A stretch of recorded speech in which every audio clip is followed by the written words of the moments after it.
তো আমার প্রচার নয়, এটা আমি দেখেছি পুলিশি অত্যাচার যেভাবে হচ্ছে আমাদের বিভিন্ন এলাকার কর্মীদের ওপর, তার বিরুদ্ধে পুলিশ বেছে বেছে একেবারে উদ্দেশ্য প্রণোদিতভাবে তৃণমূলের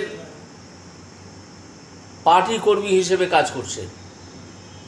তারা আমাদের লোকাল নেতাদের তুলে নিয়ে আসছে, এবং লোকাল থানায় নয়, নন্দীগ্রাম থেকে একজনকে তুলে নিয়ে এসছে তমলুকে, এখনও সে সেখানে আটকে আছে।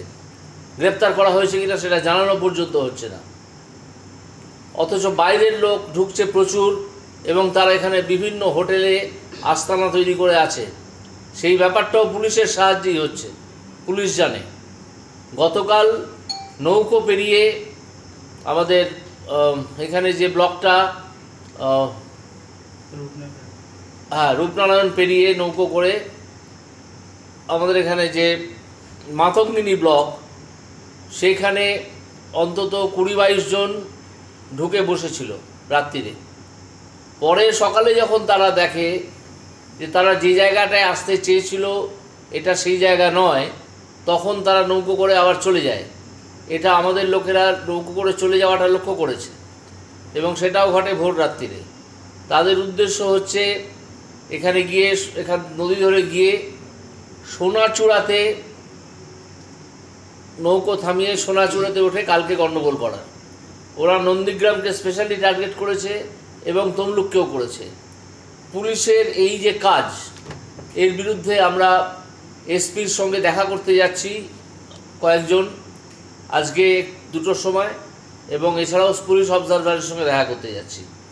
এবার স্যার, আপনার নমিনেশন জমা দেওয়ার দিনে বিজেপি অশান্তির ঘটনায় নন্দীগ্রাম থেকে এক বিজেপি কর্মীকে গ্রেপ্তার করেছে তমলুক থানার পুলিশ।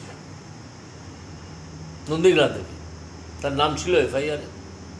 তার নাম ছিল না। তার কথাই আমি বলছি যে তাকে বাড়ি থেকে তুলে এনেছে, গ্রেপ্তার করেছে কিনা তমলুক থানায় বসিয়ে রেখেছে, গ্রেপ্তার করেছে কিনা সেটা এখনও পুলিশ জানাচ্ছে না। এরকমভাবে শুধু নন্দীগ্রামের ওই এলাকা নয়, অন্যান্য এলাকা থেকেও এটা করছে। ওরা হয়ে গেছে টার্গেট নন্দীগ্রাম।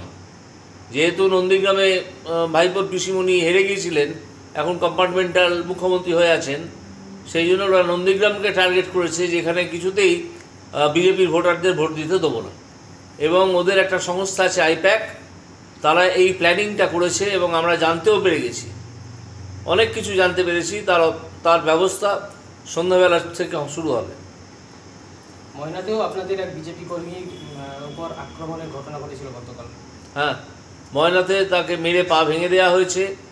আমরা হসপিটালে তার সঙ্গে দেখা করেছি। যখন সে চিকিৎসা করাতে গিয়েছিল, সে ছাগল চড়াতে গিয়েছিল, বাড়িতে সে ছাগল চড়িয়ে খায়।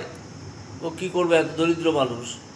তাকে তৃণমূলীরা সঙ্গে এক মহিলাকে নিয়ে গেছে, নিয়ে গিয়ে প্রথমে তাকে মেরেছে, তারপর বলেছে যে তুই এই মহিলাকে রেপ করেছিস বলে তোর নামে কেস দিয়ে দেবো। বুঝতে পেরেছেন? তারপর কোনো কারণে অন্যান্য লোকজন এসে পড়ে গ্রামের, তখন তারা চলে যায়। এই তো করছে তৃণমূল। নন্দীগ্রামের ঘটনা নিয়ে পুরোপুরি শুভেন্দু অধিকারীকে দাবি করছেন ভট্টাচার্য। শুভেন্দু অধিকারীকে দায়ী করছেন। হ্যাঁ, দেবাংশু ভট্টাচার্য কী বলছে? নন্দীগ্রাম শুভেন্দু দায়ী? তো পাগলের প্রলাপ।